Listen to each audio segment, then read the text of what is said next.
Romani, capitolo 4, versetto dal 13 al 25. Infatti la promessa di essere erede del mondo non fu fatta ad Abramo o alla sua discendenza in base alla legge, ma in base alla giustizia che viene dalla fede. Perché se diventiamo eredi, quelli che si fondano sulla legge, la fede è resa vana e la promessa è annullata. Poiché la legge produce ira, ma dove non c'è legge non c'è neppure trasgressione.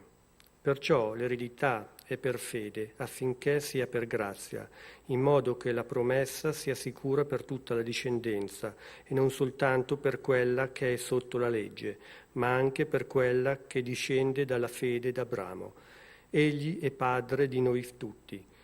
Come è scritto, io ti ho costituito padre di molte nazioni, davanti a colui nel quale credette, Dio che fa ricevere i morti e chiama all'esistenza le cose che non sono. Egli, sperando contro speranza, credette di diventare padre di molte nazioni, secondo quello che gli era stato detto, così sarà la tua discendenza. Senza venir meno nella fede, egli vide che il suo corpo era svigorito, aveva quasi 100 anni, e che Sara non era più in grado di essere madre. Davanti alla promessa a Dio non vacillò per incredulità, ma fu fortificato nella sua fede e diede gloria a Dio, pienamente convinto che quanto egli promette è in grado di compierlo. Perciò gli fu messo in conto come giustizia. Or non per lui soltanto sta scritto questo gli fu messo in conto come giustizia, ma anche per noi, ai quali sarà pure messo in conto, per noi che crediamo in colui che ha risuscitato dai morti Gesù nostro Signore, il quale è stato dato causa delle nostre offese ed è stato risuscitato in nostra giustificazione. 열방선교회에서 헌신 예배이기 때문에 찬양을 꼭 이태리어로 해달라 이렇게 요청을 하셔서 오늘 특별히 찬양대에서 이렇게 이태리어로 찬양했습니다. 우리가 이렇게 이태리어로 예배 드리다 보면 한 가지 생각을 하게 되죠. 우리가 이렇게 답답한데 이태리 분들은 그동안 어떻게 예배 드리셨나 하는 생각을 하게 됩니다. 그러니까 이분들이 굉장히 믿음 좋으신 분들입니다. 이런 언어적인 장벽에도 불구하고 계속해서 우리 교회 와서 열심히 예배 드리는 것을 보면 참 하나님의 은혜는 우리 나라와 민족과 언어를 뛰어넘는다 하는 생각을 하게 됩니다. 우리가 서로를 귀하게 여기고 서로가 더 편하게 잘 예배 드릴 수 있도록 배려하고 돕는 저희 공동체가 될 수 있기를 소원합니다. 구원이라고 하는 문제를 우리가 지난 4장 첫 부분을 묵상하면서 생각해 봤습니다. 구원이란 사람의 노력으로 말미암아 성취된 보상인가, 아니면 믿음으로 얻게 되는 하나님의 은혜인가, 둘 중에 어느 것이 구원인가 라는 것이죠. 어떤 사람들은 열심히 율법의 말씀을 잘 지켜서 구원 얻을 수 있다 이렇게 주장하고, 어떤 사람은 사람의 행위는 하나님 앞에 무익하다, 오로지 하나님의 구원의 은총, 믿음으로 말미암아 구원을 얻는 것이다 이렇게 주장을 합니다. 사도 바울은 구원에 대해서 이런 확신을 가지고 우리에게 말씀하셨습니다. 구원은 사람의 부패한 자유의지로는 결코 얻을 수 없으며 오직 예수 그리스도의 십자가 죽음과 부활을 믿음으로만 얻게 되는 하나님의 은혜다라고 정의를 했습니다. 그러므로 우리가 우리의 썩어 문드러진 우리의 자유의지를 가지고 하나님의 구원을 얻어낼 수 있다고 생각하면 그건 큰 오해입니다. 우리는 오직 예수 그리스도를 믿음으로 구원을 얻게 된 은혜의 자녀들이다라고 하는 것을 알아야 되겠습니다. 그러니까 구원이라고 하는 것의 핵심 키워드는 믿음입니다. 믿음이 구원을 얻게 하는 것이죠. 오늘은 믿음이란 무엇인가, 우리가 어떻게 믿을 것인가, 믿음의 길을 어떻게 걸어갈 것인가 라고 하는 문제를 가지고 함께 묵상해 보려고 합니다. 가장 먼저 우리가 생각해 보아야 할 것은 믿음은 구원과 마찬가지로 믿으려고 하는 노력으로 획득되는 것이 아니다라고 하는 것을 알아야 합니다. 하나님을 믿는 믿음은 우리가 세상에서 가지는 신념과는 다른 것입니다. 세상의 신념은 그래, 그렇게 하겠어. 내 굳은 의지를 가지고 그렇게 하자 이렇게 하면 될 수도 있어요. 그런데 하나님을 믿는 거는 믿자고 해서 믿어지는 게 아닙니다. 믿음은 믿으려고 하는 노력으로 획득되는 것이 아니고 우리 마음속에 주신 하나님의 은혜예요. 그냥 내가 노력해서 믿는 것이 아니고 믿어진 겁니다. 나도 모르는 사이에 그게 믿어지는 거예요. 그래서 하나님께서 나에게 약속하신 것들을 내가 신뢰하고 의지할 수 있게 되는 것이죠. 이런 것은 하나님과의 친밀한 관계가 바탕이 되지 않으면 결코 이루어질 수 없는 것입니다. 하나님께서 나를 사랑하시고 하나님께서 나에게 복 주셨고 하나님께서 나를 하나님의 사람으로 선택하셨다라고 하는 하나님과의 친밀한 관계 안에서 우리가 하나님을 믿고 의지하는 것이지, 그렇지 않고 하나님은 내가 누군지 모르고 하나님과 나와 관계도 없는 냉랭한 관계 안에서 이성적으로 믿어야지 해서 믿어지는 게 아니라는 사실을 알아야 하는 것입니다. 믿음이라고 하는 것은 우리가 말씀드린 것처럼 우리의 행위를 통해서 구원을 얻는 것과 전혀 다른 것입니다. 우리가 노력해서 믿을 수 있다라고 생각한다면 우리는 내가 하는 일에 집중하게 됩니다. 율법이라고 하는 것을 우리가 사람의 행위에 비교한다면 사람의 행위란 내가 하는 일을 말하는 것입니다. 믿음이란 하나님께서 하시는 일을 보는 것입니다. 그러나 행위란 내가 하는 일을 주목해 보는 것이죠. 내가 하는 일을 주목한다는 것은 곧 내가 한 노력, 내가 성취한 것, 내가 애쓴 것, 그렇게 해서 내가 획득하고 내가 이루어낸 성공, 내가 이루어낸 어떤 것들입니다. 그래서 우리가 내 행위에 집중하게 되면 내가 얼마나 많이 노력했는지, 얼마나 많이 수고했는지, 내가 이것을 성취해내기까지 얼마나 많은 시간이 걸렸는지 등등을 이야기하면서 내가 이렇게 수고하고 노력했으니 보상을 주시오. 내가 이렇게 애썼으니 나에게 칭찬을 주시오. 칭찬을 해주시오. 이렇게 요구하게 됩니다. 그리고 그런 사람들이 나를 알아주지 않으면 우리는 내가 수고한 것, 내가 노력한 것, 그래서 내가 이루어낸 것들을 가지고 나도 모르게 이야기합니다. 내가 이렇게 많이 했었고 내가 이런 것들을 이루어냈고 내가 예전에 얼마나 이런 것들을 잘했는지 이런 것들을 얘기하게 됩니다. 그런 것들을 칭찬받고 싶은 마음으로 내 이루어낸 것들을 자랑하게 될 때 그 핵심에 뭐가 있습니까? 나를 드러내는 것이죠. 내가 어떤 사람인가? 내가 어떤 사람인가를 보여주기 위해서 이런 것들을 얘기하는 것입니다. 그러니까 우리가 행위로 믿음을 얻으려고 하면 행위를 통해서 내 마음속에 어떤 믿음을 일궈내려고 하면 결국에는 보여지는 것은 나입니다. 믿음이란 하나님께서 하시는 일을 보는 것입니다. 하나님께서 어떤 일들을 하십니까? 하나님께서 우리와 관계 안에서 하시는 가장 빈번하고도 중요한 일은 뭐냐 하면 기다리시는 일입니다. 기다리시는 것이죠. 하나님은 오래 참고 기다리시는 분이십니다. 오래 참고 기다리시면서 하나님께서 매일같이 하시는 일은 무엇입니까? 용서하시는 일입니다. 우리는 하나님을 떠나 살기 즐거워하는 사람이기 때문에 하나님께서는 그러한 우리의 죄를 매일 용서하십니다. 하나님이 하시는 빈번한 일은 용서이죠. 그러면서도 우리에게 말씀하십니다. 내가 너를 사랑한다. 우리에게 또 감당할 수 없는 은혜를 주십니다. 은혜 받을 자격이 아무것도 없는데 날마다 하나님 앞에 범죄한 우리들인데 하나님께서는 그런 우리를 용서하시고 오래 참고 기다리시고 은혜를 베풀어 주십니다. 감당할 수 없는 하나님의 은혜입니다. 이런 하나님께서 하시는 일들을 우리 삶에서 충분히 경험하게 될 때 우리는 무엇을 얻습니까? 하나님이 하시는 일들을 통해서 우리가 얻는 것은 안식이고 신뢰입니다. 하나님께서 내가 이렇게 있는 그대로 다 보여드려도 하나님은 나를 이해하시고 나를 사랑해 주시고 나를 받아들이시는구나. 나는 안전하구나. 내 못남으로 내 부족함으로 나를 떠날까 봐 내가 걱정하고 나를 포장하거나 감출 필요가 없구나.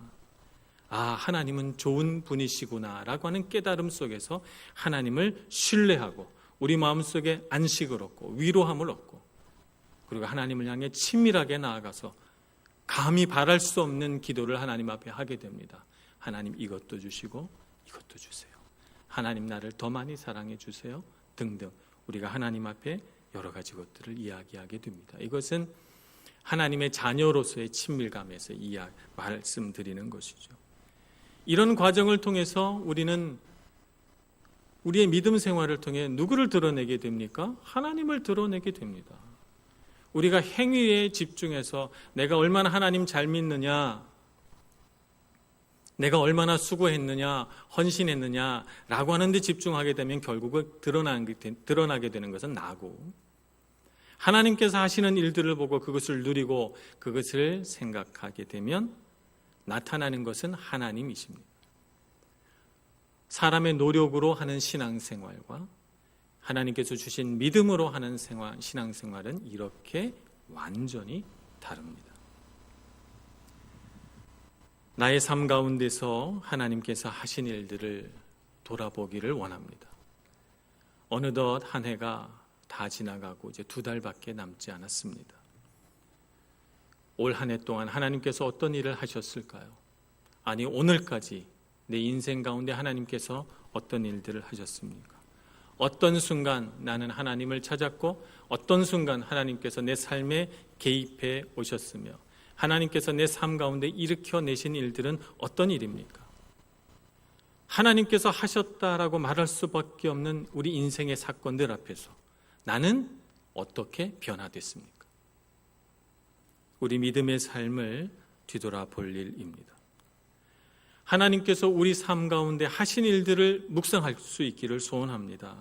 나 같은 자를 사랑하시는 하나님의 말할 수 없는 은혜, 정말 과분한 하나님의 사랑을 우리가 그 일들을 뒤돌아보며 생각할 수 있기를 원하는 것입니다.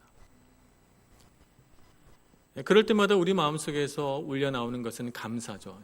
정말 감사하다.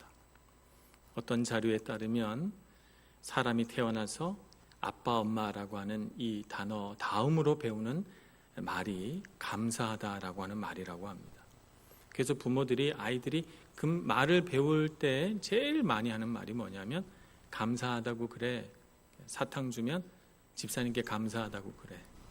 또 뭐 이렇게 하면 감사하다고 그래. 용돈 주면 감사하다고 그래. 아이들에게 가르칩니다. 감사하다고 말하라. 얘기해서 우리는 어느새 언어 가운데 가장 일찍 배우는 단어가 감사하다입니다. 제가 이태리어를 배울 때도 본조르노 다음에 배운 말이 그라치에이죠. 그래서 제가 이태리 말이 능숙하지 못하다 보니까 대화가 오래되면 제가 어느새 그라치에를 남발하고 있는 것을 보게 됩니다.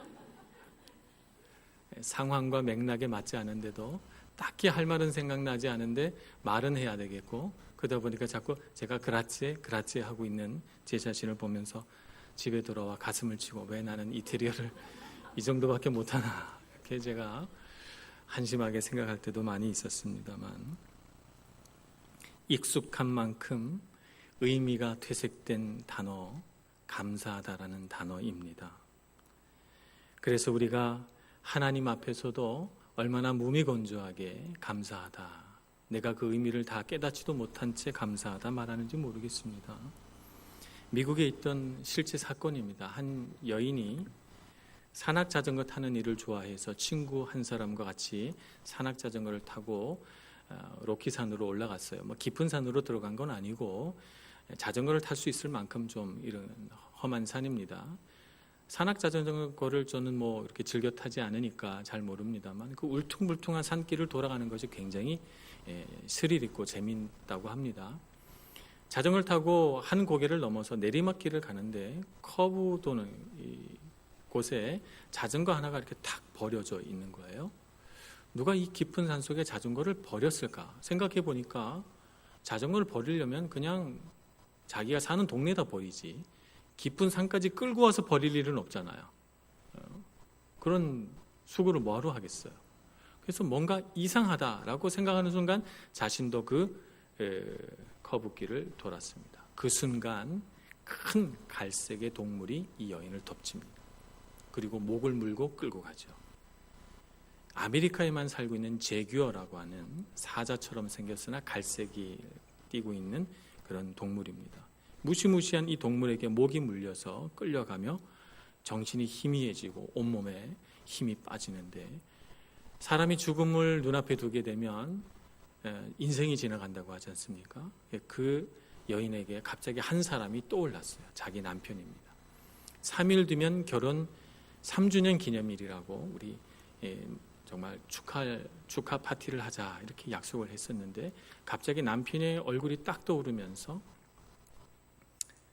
정말 나에게 소중한 사람인데 내가 죽으면 얼마나 슬퍼할까 이런 생각이 드는 순간, 내가 이 남편에게 고맙다는 말을 제대로 못했구나 라고 하는 생각이 들었답니다. 그 순간 마음속에서 뭉클한 뭔가가 솟아오르면서 내가 여기서 죽어서는 안 되겠다라고 생각을 했다고 합니다. 그래서 정말 그 순간 사람이 낼 수 있는 어마어마한 힘으로 이 제규어를 손으로 밀어 제치고, 그리고 제규어 얼굴을 밀어내기 시작했어요. 죽어가던 사람이 갑자기 이상행동을 하니까 놀래서인지 제규어가 여인의 목을 놓고 달아나기 시작합니다. 친구가 쫓아와서 이 여인을 긴급하게 후송했는데 이빨이 조금만 들어갔으면 동맥이 끊어질 뻔했다고 합니다. 간신히 살았죠. 병원에서 남편이 왔을 때 이 여인이 했던 말은 무엇일까요? 고맙다는 말입니다. 정말 마음속에는 온 진정을 다해서 남편에게 고맙다라고 하는 말을 하면서 당신을 정말 사랑한다고 이야기했다고 합니다.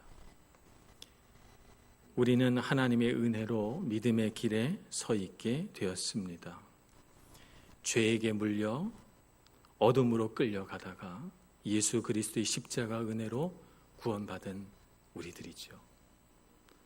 우리가 주님께서 우리를 이와 같이 구원해 주셨는데 정말 우리가 주님 앞에 감사하다는 말을 제대로 한번 해본 적이 있는가?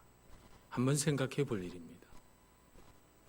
하나님 앞에 나와서 왜 내 인생은 이렇습니까? 하는 원망이나, 하나님이 이런 거 왜 주지 않습니까? 라고 하는 불평이나, 이런 것도 주시고 저런 것도 주세요라고 하는 이런 기도는 하나님 앞에 많이 해봤어도 정말 내 마음속에 진정을 다해서 하나님 감사합니다. 나를 죄의 길에서 살아있으나 죽은 것 같은 삶에서 나를 구원해 주시다니요 라고 하나님 앞에 말씀드려 본 적이 있는가 생각해 볼 수 있기를 소원합니다. 믿음은 은혜이고 은혜는 감사입니다. 그러므로 우리가 믿음이라는 것을 이해하려면 하나님의 은혜를 이해할 수 있어야 하고, 하나님의 은혜를 이해한다는 것은 곧 우리 마음속에 감사가 있느냐 없느냐입니다. 그러므로 우리는 믿음이라고 하는 것은 하나님의 은혜로 내게 주어진 것이다 라고 하는 것을 알고 뭉클한 감사와 감동으로 하나님 앞에 고백할 수 있는 저와 여러분 되기를 소원합니다. 두 번째 우리가 생각해 볼 것은 믿음은 하나님의 말씀을 있는 그대로 받아들이는 마음이다라고 하는 것을 알아야 합니다. 아우구스티누스의 유명한 일화가 있습니다. 어느 날 아우구스티누스가 바닷가를 산책하게 됐습니다.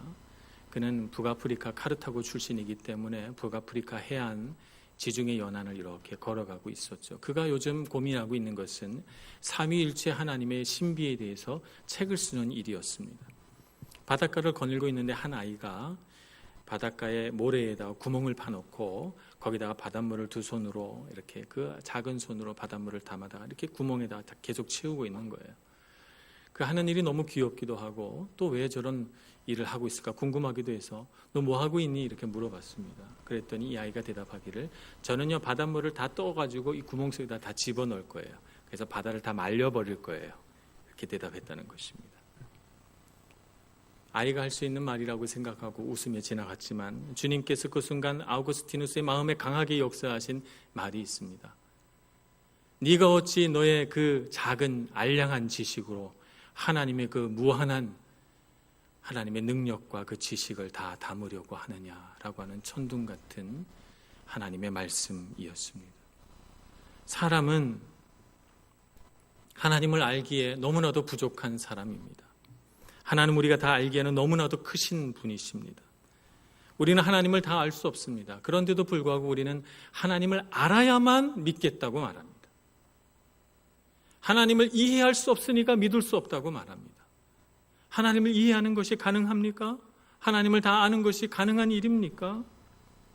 이러한 경험 뒤에 아우구스티누스는 이렇게 말했습니다. 만약 당신이 신을 이해할 수 있다면 그 신은 하나님은 아니시다라고 말했습니다. 그러니까 우리가 하나님을 인식할 때 하나님을 결코 이해할 수 없다는 사실입니다. 하나님은 우리의 지식과 우리의 능력과 우리의 경험을 초월하신 분이십니다. 그래서 우리가 하나님을 아는 데 있어서 하나님을 신뢰하는 데 있어서 정말 중요한 것은 우리가 하나님을 다 알 수 없다라고 하는 우리 인간의 무능력을 아는 것입니다. 우리는 무능력합니다. 하나님을 알기에는. 그런데 우리는 얼마나 자주 하나님을 알지 못하는 우리의 무능력을 교만하게 사용하는지 모릅니다. 우리가 하나님을 알 수 있는 능력이 없음에도 불구하고 그런 능력 없는 우리를 탓하지 않고 하나님은 없다 이렇게 말합니다. 하나님께서 말씀하신 것은 진짜가 아니다, 진실이 아니다 말합니다. 하늘에는 무수한 별들이 있습니다. 그런데 우리가 지금 대낮에 밖에 나가면 별을 볼 수가 없습니다. 푸른 하늘만 보이죠. 그러나 우리는 압니다. 그 하늘 너머에, 푸른 하늘 너머에 무수한 별들이 반짝이고 있는 것을 압니다. 우리의 눈이 볼 수 없을 뿐 별들은 여전히 우리가 볼 수 없는 그 너머에서 반짝거리고 있죠. 하나님이 있는가 없는가라고 하는 논쟁은 대단히 무익한 논쟁이다라고 말할 수가 있습니다. 하나님 우리가 인식할 수 없기 때문에 우리가 하나님이 있는가 없는가를 논하는 것 자체가 어불성설입니다. 오히려 우리가 논쟁해야 될 것은 그분을 알 수 있는가 없는가입니다.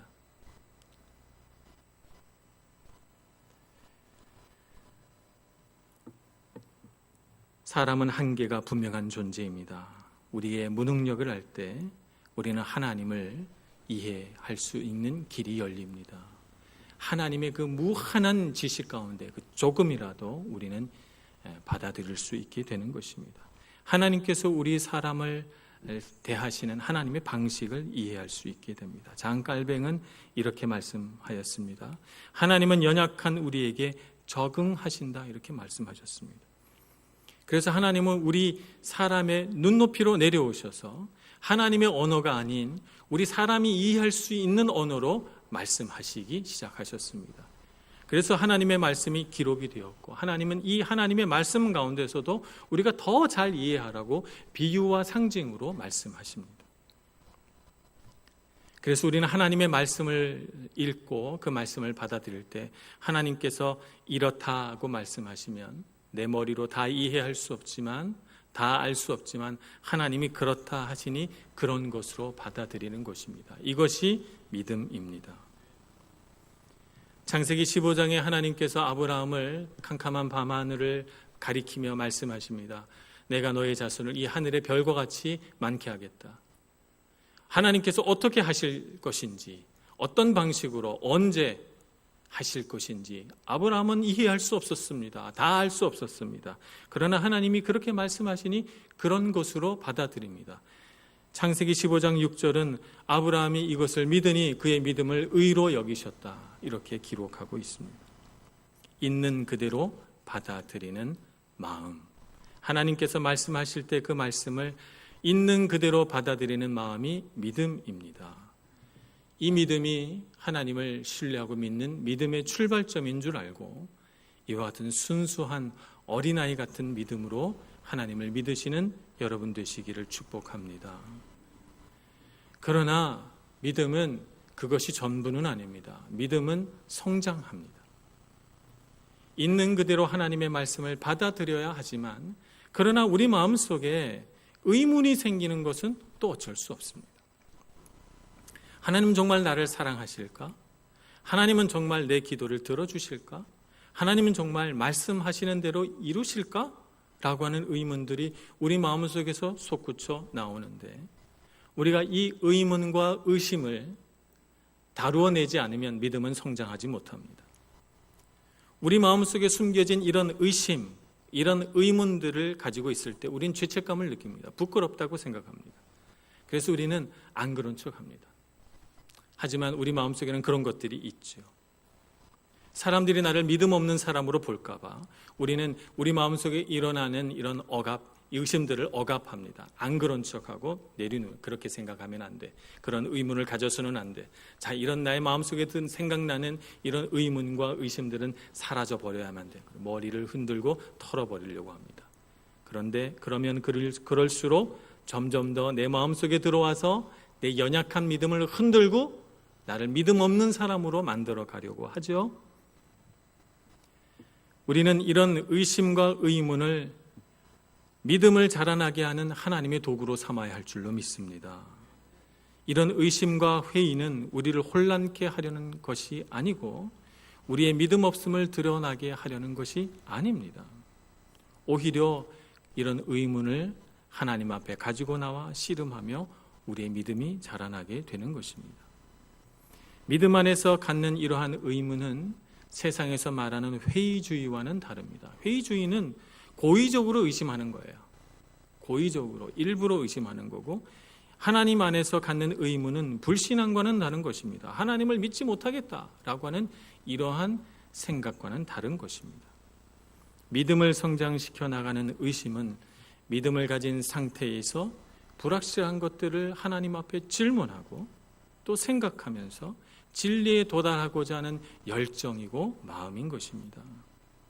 그러므로 의문을 가지는 것은 부끄럽게 여기고 죄책감을 느낄 일이 아니라 영적인 성장통이라고 생각하면서 그 의문에 대한 답을 하나님 앞에서 구하기 위해 애쓰는 여러분들 되시기를 축복합니다.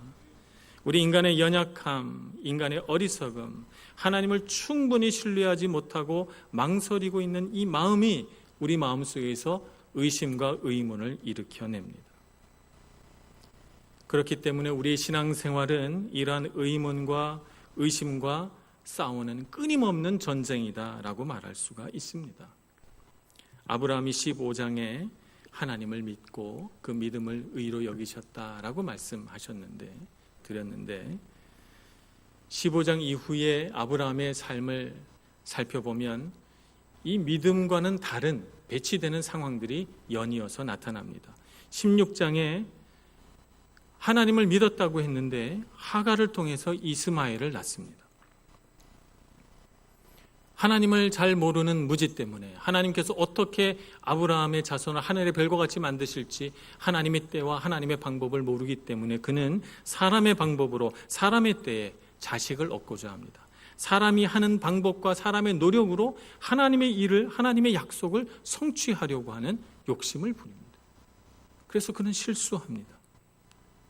이스마엘을 낳고 그로 인해서 불필요한 가정 안의 고통과 갈등을 겪게 됩니다.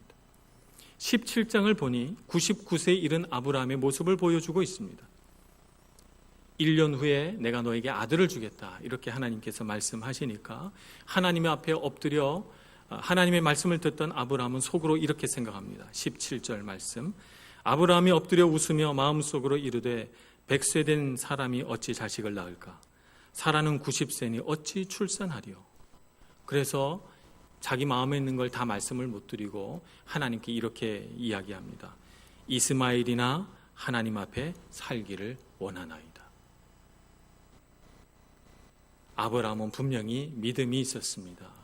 15장에 따르면 그는 믿음 있는 자여 믿음을 그의 의로 여기셨지만 그의 믿음은 수많은 의심과 의문과 하나님을 알지 못하는 무지함에 부딪혀서 이와 같이 여러 번의 성장통을 겪게 되는 것입니다. 이런 성장통을 겪으면서 아브라함은 자라납니다. 이런 실수로 인한 시행착오를 겪으면서 그는 자라납니다.